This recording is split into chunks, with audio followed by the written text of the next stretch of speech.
All right, guys, welcome back to the Warrior Unfiltered podcast. This is episode 5. As always, myself and co-host Henry. But this time we are joined with our second guest of the podcast. We're here with Darren. So essentially, this episode, what we're going to do is we're going to do a Q&A. So it's going to be completely off the cuff. We put up a couple polls on our Instagrams. Collectively, we've got a couple good questions. So we're going to go around the table, answer some of your questions. Some of them are funny, some of them more like bodybuilding related. But I think before we go into the Q&A, Darren, if you just want to give a brief introduction, who you are, what you do. Yeah. As Harry said, sorry, my name is Darren. I am 25 years old.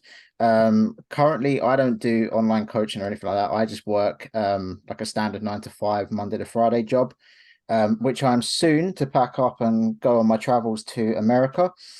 But yeah, during that time period, also I love to obviously go gym. Obviously got to know Harry quite well. Henry, not so much. We have spoke there here and there. But yeah, I've recently come out of a prep not too long ago, so it's just basically just enjoying my training and my food again. What federation and what class did you do? So I competed in the BMBF Southern, Yep. and I did the So novice Natty, class for you guys as a that natty. Yep. I can't do it because I've only got 3 strikes, remember. I yeah, have to time them well. But yeah, I competed in the BMBF Southern as a novice bodybuilder, which like I said to you, Harry, at the time was what they said was one of the hardest classes within the past couple of years that they've done it. yeah, So they threw us in with 17 people all at once. yeah. That's stupid, really, in my opinion. It's just so hard to judge that. I don't know how you're going to judge 17 people all at I mean, once. it was all shapes and sizes as well. Like there was all different weight classes, all different heights. So in the end, I don't know how you can kind of differentiate, but it's like when you tell the difference between that, it just doesn't make sense. Yeah, yeah. But it is what it And is. where did you come in that one? Do you know? So I actually don't know. I didn't come top five. But from what I was told, because my coach was judging there, but didn't judge obviously my class. But he said from what he could see, it was just outside of top five, so maybe like seventh, eighth place. Yeah. Your coach at the time was Keefe, wasn't it? Yeah, Keithy West, yeah. Shout out to Keefe if you're watching, Shout out to listening. Keithy, the guy who makes me hate my life whenever Yeah, I the do. fucking prick. He's so strong. Always, every time I go to do a deadlift, every time I deadlift, I look on my Instagram after, Yeah, and then there's a 300 kilo pause deadlift, and I'm just like, why? What is the point? it's just stupid. And he's natural as well. I might just block him. Yeah. I'm tempted to. Right, cool. So yeah, for all the listeners and watchers, that's a little introduction of Darren. So we'll delve into the Q&A. Anybody want to volunteer for the first one? Yeah, I've got a good one to start. Yeah. Um, Darren, this is going to be a little bit hard for you to answer because you're not a coach, but even so, you probably still can. This is from Aiden. So he put WUR. It took me ages to work out whether that meant would you rather. Okay. Would you rather be the world's most famous bodybuilder, so assume Mr. Olympia, Yeah, or world's most famous bodybuilder coach? it's a good question. I Yeah, think, there's pros and cons of each, right?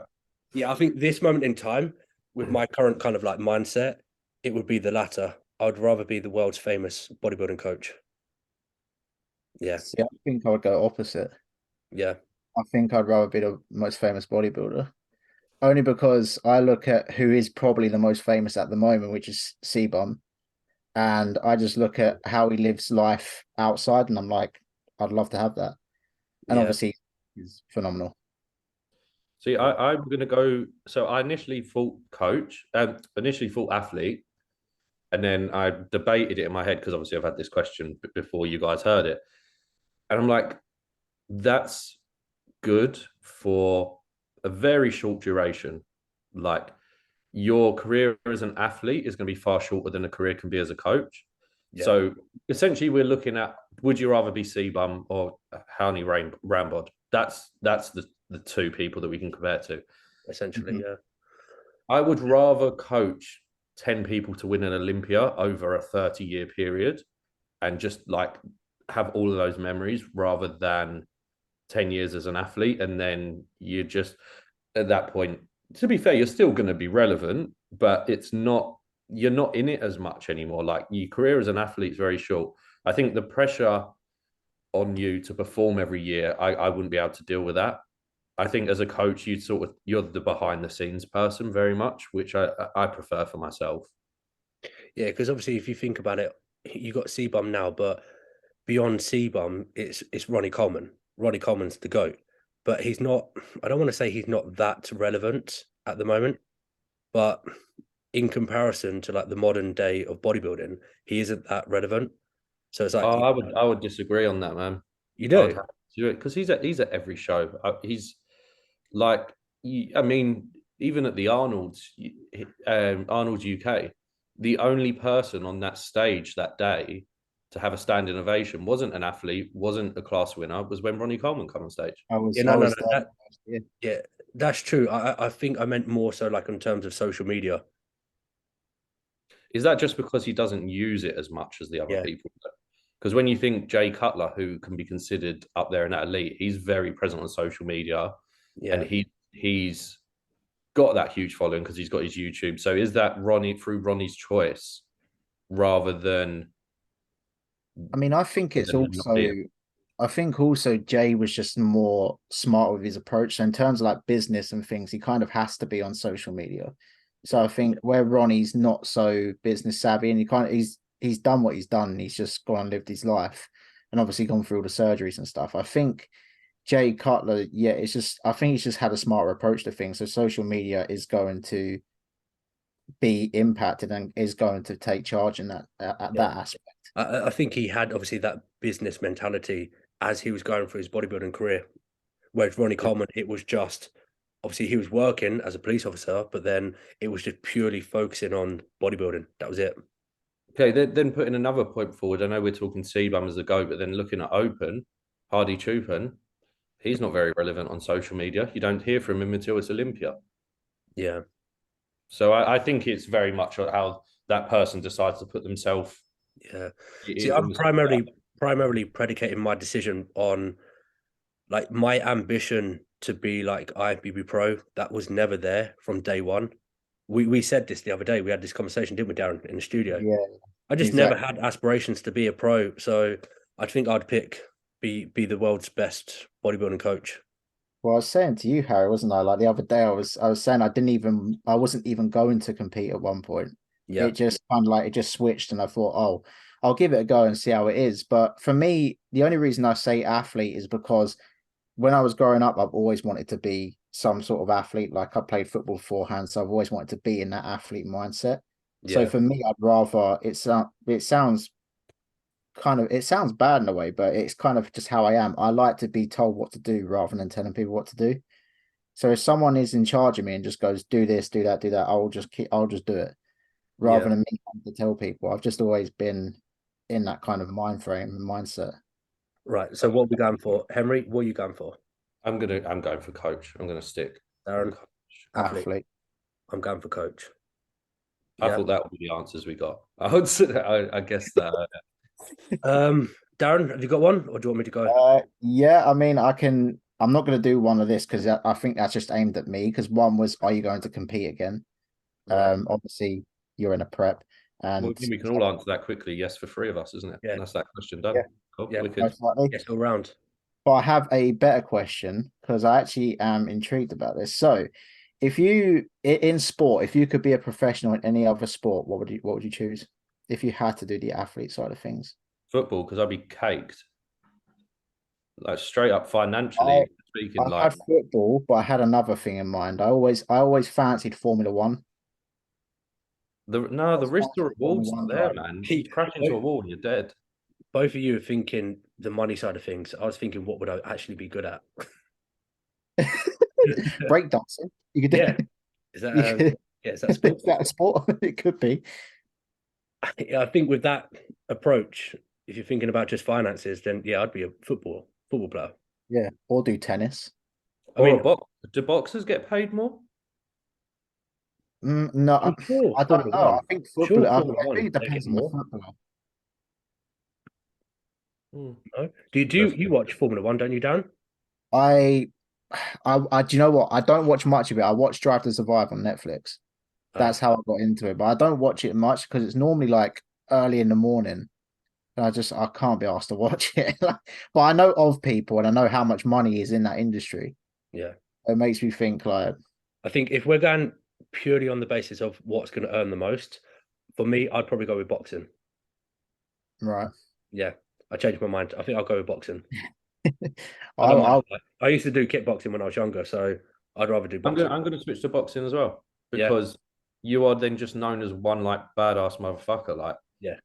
Just you imagine are being a Mike Tyson. multi millionaire who knocks people out for a living. That's Yeah, fucking cool. Yeah, unboxing. I'm gonna have to go with football yeah. because it's my passion beforehand. That's your background as well, That's what I wanted to do since the age of like 6. So right? Yeah, I've got a good one. This one is from your um better half, Henry. Emily Oh, said, wait, "Who she gave has?" you a question but didn't put a question in my box. Oh yeah, I got snaked. sorry, Emily, just snaked you. So she actually gave me two questions. So oh, she snaked you twice. The first one was who has the biggest calves? Harry. yeah, not me. I mean, I didn't want to say. And the second one was the favorite and worst thing about being an online coach. Let's say for Darren being a competitor. Best and worst thing. One of you can go first if you want, whilst I'm having a think. Um, I would say the best part about being an online coach is obviously the the liberty of obviously working off your own hours, obviously working with people, helping them strive to their, their goals, their aspirations, and being behind them along the journey the entire way. And essentially just doing something that you love with like immense adoration. That's a massive bonus for me as to why I love doing what I do. Yeah. Um, I think Worst is hard, you, isn't it? you could just, yeah, you could. The worst thing for me, I'm just going to chuck it out there. As an online coach, the worst thing is when you're having to chase clients up. I cannot stand that. I was about to say it must be annoying having to have like the online, like if someone doesn't check in, At, it's at the just end of like, the day, as an online coach and as a client, it was your choice to invest in this process. So you are fully grown. So you're a fully grown adult, and it should be your responsibility to check in with your coach. I'm assuming you're going to be the same as me, Henry, in terms of, I mean, obviously it is context dependent. There might be like certain phases where, like the dog end of a prep, it might be a little bit different. You might have to chase them up a little bit. But I mean, just generally speaking, I don't know if you're the same with me, but like in the terms and conditions, I always say like it's your responsibility to make sure that you're checking in on your allocated day and that you have to respect that I'm not just your coach. I am also a coach to 80 other athletes. So Yeah. you have to help me out to help you out in return, and then also respect everybody else on the team. And therefore, it becomes your responsibility to make sure that you check in. And ultimately, it's not a big ask. The requisite is take your pictures, step on the scales, fill in your sheet. That Yeah. takes 5-10 minutes. Yeah. And when you don't chase them up, you tend to either get some kind of snarky email or a message on WhatsApp, oh, you don't care about me. I'm not a priority. It's Yeah. like yeah. they turn it around and point the finger at you. That's probably the worst thing that I hate. And that's just anecdotally speaking. Yeah. My best or worst. I think best, I recently found it, and it's just the seeing the reaction and emotion of the individual once you get that end result. After Aiden's show win the other day, me and Em was driving to the Airbnb on the way back. And I said to her in the car, I said, like, I'm genuinely reevaluating how much more time I'm going to be an athlete myself. I said, because me seeing Aiden win, seeing his family happy, his partner happy after that would mean way more to me than my own bodybuilding ever would. Yeah. And that goes across all my clients, regardless of their goal. It's just that one that really sprung to mind. Yeah. And then worst thing for me, which is slightly different to what you said, is the inability to switch off. I find with our job, and because I genuinely give a shit about these people, I struggle to switch off, and sometimes I think it takes away from other parts of my life. Like sometimes being able to switch off and chill with my family or friends. With a 9 to 5, you can do that because once you finish for the day, 9 out of 10 times you don't have to worry about it till you're in the next day. With us, it's like if a client's come to you and they're stressed, they're upset about something, or something you're trying to do isn't going the way you want it to, you can't switch that off in your head. That's Yeah. with you all day, or until you fix the problem, or if a client's left because you couldn't help them because whether it was your end or the client's end, and or the relationship just wasn't working, that does impact you. And like I personally find it very hard to switch off emotionally to anything to do with my job. Yeah, I find as well, like if even if I do have like a message that's come through and it's like a problem or whatever it may be, but I've gone out, it's in my mind. So Yeah. even if I don't have the laptop with me or my phone with me, I'm still thinking about it. And I'm thinking in my head, okay, how can we resolve that situation? What do we need to rectify it?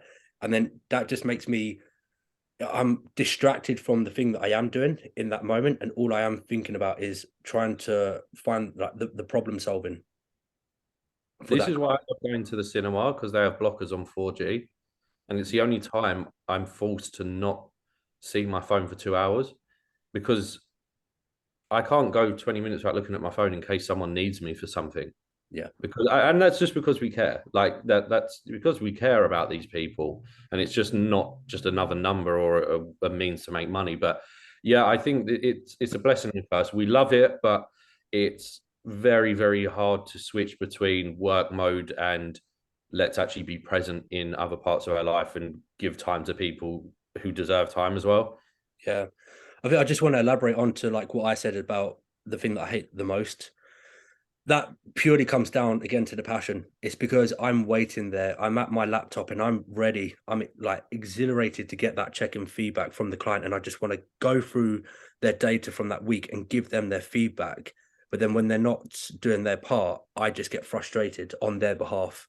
So it's not me just like having a dig. It's because I'm so passionate. I want them to check in with me. Do you know how much from a coach's perspective, how frustrating it is knowing full well you can help someone achieve a goal that they have told you they want, but they're just not pulling their weight to do it their end. It's like you want to bounce your own head against the wall because you're like, I can give you everything here, but you can't even communicate back with me. Like, if you've had a bad week, tell me, let's fix it. Let's get you where you want it. But some people they're not either willing or capable to be coached. They perceive it as they're a failure and they don't want to let you down as the coach. So they conceive it to be better and more productive to not communicate with you and either make up a story or just leave it all together and then wait until they are feeling better. But then you waste that time. So anybody that is listening or watching, and you're working with a coach, or if it's one of mine or Henry's athletes, just drop us a message. You're better off talking to us about what that problem is, because then we can rectify that situation there and then, as opposed to wasting a couple of days or an entire week and then having to play catch up. Let's put it this way. If you're only checking in on good weeks, what is the point? Because they're the weeks you don't need us. Like, you've had a good week, your checking feedback's going to be wicked, mate. Go again. The time we are most useful as coaches is when something's gone wrong and we fix it. Like, why are you like, it doesn't make sense. It's like you that's the weeks you really need us, and that's the weeks you, and I think a lot of it sometimes boils down to embarrassment or not wanting to let us I down. think it's an element of intimidation, because obviously when they're investing in coaches like us and the higher up coaches, they're obviously, their standards are so high, and obviously what we're doing on a daily basis, that consistency, what they see on our social media is we're in the gym every single day, we're doing everything that we need to. So in probably an element of intimidation, they look up to us and they're like, oh well, I've let that person down. So Yeah, but I coming from the opposite side, like with the check-ins and things, I never, when I was with Keithy, I never had a moment where I didn't want to check in. So like during my prep, every week, obviously things change. And every week I was waiting for that check-in. Like every Sunday I was going, I can't wait for the feedback. because I just wanted to know if I was doing the job correctly and I was actually doing what was needed. And every bit of communication was done. Like even if I had a rough day, I would let him know straight away. And it was more like he's not just a coach; it's more like a counsel as well. It's like a counsel session at the end of the day. Yeah. Sure. So I understand people can be embarrassed, but at the same time, it's like that you're paying the money. Like you're paying the money. You're initially the boss in this outcome. You are the boss, so you can just talk to them whatever you need to. Yeah. So that's what I'd say. Just don't be afraid to talk to your coaches. Like it's really not. It's nothing's going to happen off it. They're not gonna get rid of you just because you're having a rough day. Yeah. We don't expect you to be perfect. The reason you've hired us as a coach is because there is something you need help with. There is There is an imperfection that you want us to help. Yeah. We're not expecting you to come on board and go, yeah, done it. Yeah. Because then you wouldn't have needed us in the first place. You would have done it on your own. Yeah, we would be redundant from day one. It's almost like they're paying someone to tell them they're doing a good job, and that's it. They just want someone to be like, "Yeah, good job. All right, next week." Like it doesn't work like that. Friends can do that for free. Yeah. Like, you don't need to pay for that. Yeah. Yeah. Let's go next one because we haven't got too long, have we? I've got a couple like quick fires if you want them. Yeah, let's do that. Do you lose your sex drive in prep? Yes. Do you say yeah, Henry? Yeah. Yeah. Am I I just lose energy to do most things other than eat, work, and sleep. I sometimes don't even sleep anymore, man. Every prep that I've done, I've had sex 1 week out. Lucky you. My libido goes up twofold when I'm in prep, especially when I take tren. I've always said this, and hopefully we don't get cancelled, but whenever I take tren, it gets to a point where it's borderline rapey. Oh, I'm not going to act on my intent, but it's the one where you're just looking at anybody and you're just like, yeah, I would. Right, if there's ever an advert to not do steroids, this is it. I'm surprised next time. Right. Another couple quick fires. Right. Let's put them up. So would you give another one on sex. Would you give up sex for an Olympia title? What is wrong with people? Like, why do people want to know these things? But yeah, that was anonymous. Oh, actually, no. That was from somebody called Jason. Somebody called Jason. Jason. Okay. No. Cheers, Jason. Yeah. We all said no? Not a chance. Right. What's an obsession that you have outside of bodybuilding? This is anonymous. An obsession? That's basically just another hobby. Dominoes. Yeah. Dominoes, your obsession. I love dominoes. my obsession. I'll be honest. At the moment, my obsession is Married at First Sight. Me and my partner, we've been watching this series on More 4. Shut up, Darren. I never. If Carl's watching this, he'll know. Carl will back me up. My mum likes it. Em likes it. It's not for me, man. I'm hooked. I'm more invested than Alicia is. So yeah, what was your hobby, Darren? I mean, mine's obvious. Mine's probably just football. Yeah, but do you actually play football? Not anymore, but I still watch it all the time. Okay, so just watching football. Yeah, I used to, like I said, I used to play all the time before I got into prep. Henry, I would change yours. I would say yours is shoes. I like shoes, yeah. Yeah. But it's hard to be a hobby, isn't it? Because you just wear them. The actual question was, what are you obsessed with? What's your obsession? Oh, sorry, I thought I'm thinking hobbies. Well, I said basically it's a hobby because that is what an obsession is, really.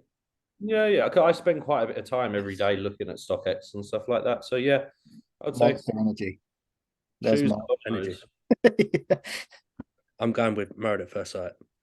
The quick ones. I had one that was Top Set song, but that's kind of you have to go in depth with that. Right, I've got somebody called Running with Mel. Is it a red flag to see people advertising online coaching after the first time competing? I've never even competed and I advertise online coaching, so I must be the biggest red flag there is. Yeah. Well, it depends. Anybody that's Going to Henry for coaching. Avoid that. What are you thinking though? Online coaching. Why would you need to compete if you're online coaching gym clients, like just general normal humans? Why do you need to be a bodybuilder to do that? Yeah. Fair enough. A lot of people doubted my ability as a coach to coach bodybuilders because I haven't bodybuilded before, and that's 100% understandable. But you don't need to. It's not a requirement to step on a bodybuilding stage to help someone lose a bit of weight. Yeah. I wouldn't say it was a red flag if you saw somebody who just stepped off stage advertising. I would say more so it's just cliche. Well, let's put it this way: Joe Jeffries never stepped on stage, and he's an excellent coach.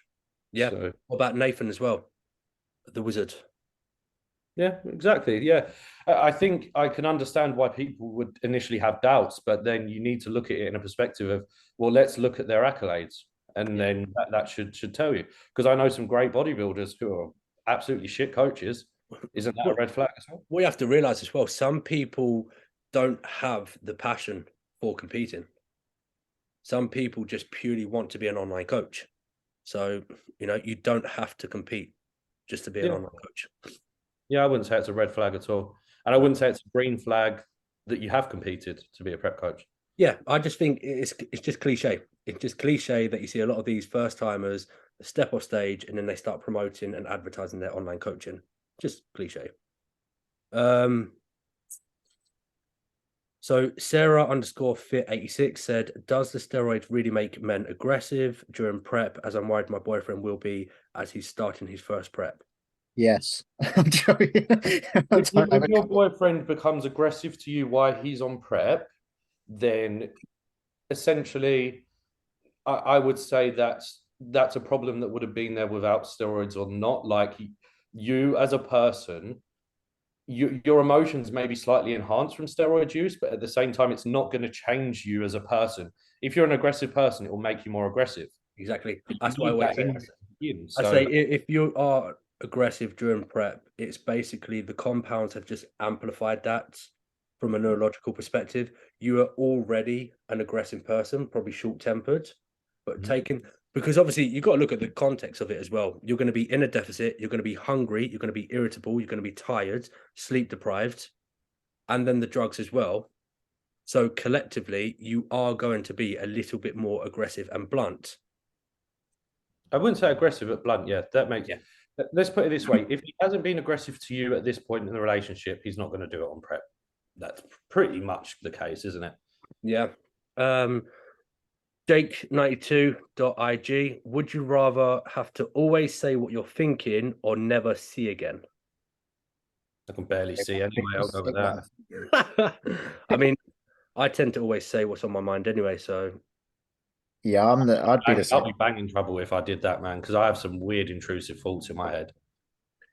I would like tell someone to push a child off a bridge if I was standing next to it. Yeah, everyone has them mad intrusive thoughts. When you just see something, you're like, wouldn't it be funny if they fell off of that? And then you've got to actually physically. Mine's always a smaller dog. When I see a small dog, I'm like, I wonder if I can kick that thing.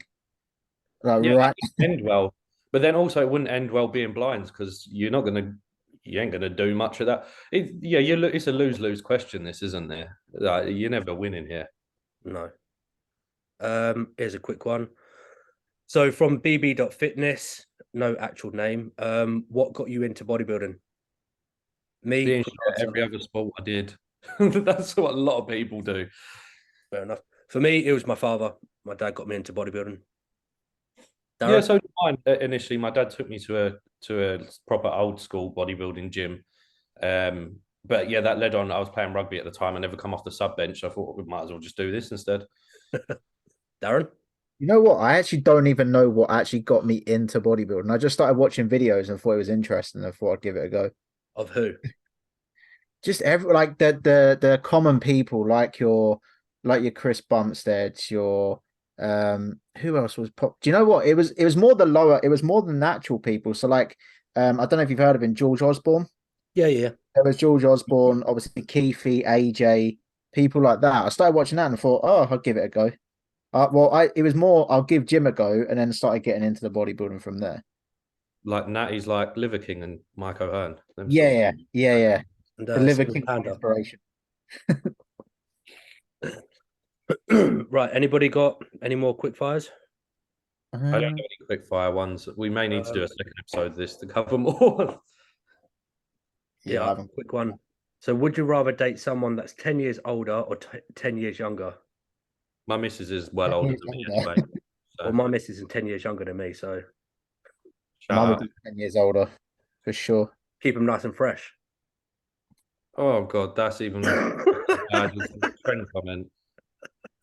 God, this is going to get cancelled. You're going to get cancelled for the stuff you've been saying. She's going to listen to that. Opinions on sucking a toe during sex. It's all sex Fine. related.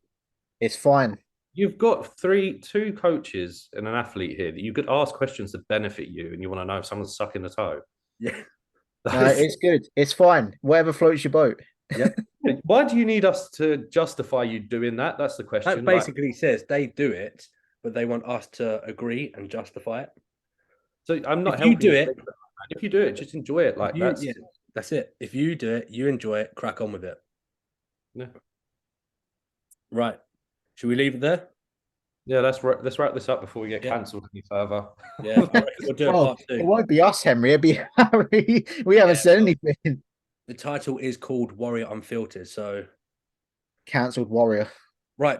Anyway, Darren, thank you for joining us. We'll do a part 2 of this. We'll do second part of the Q&A.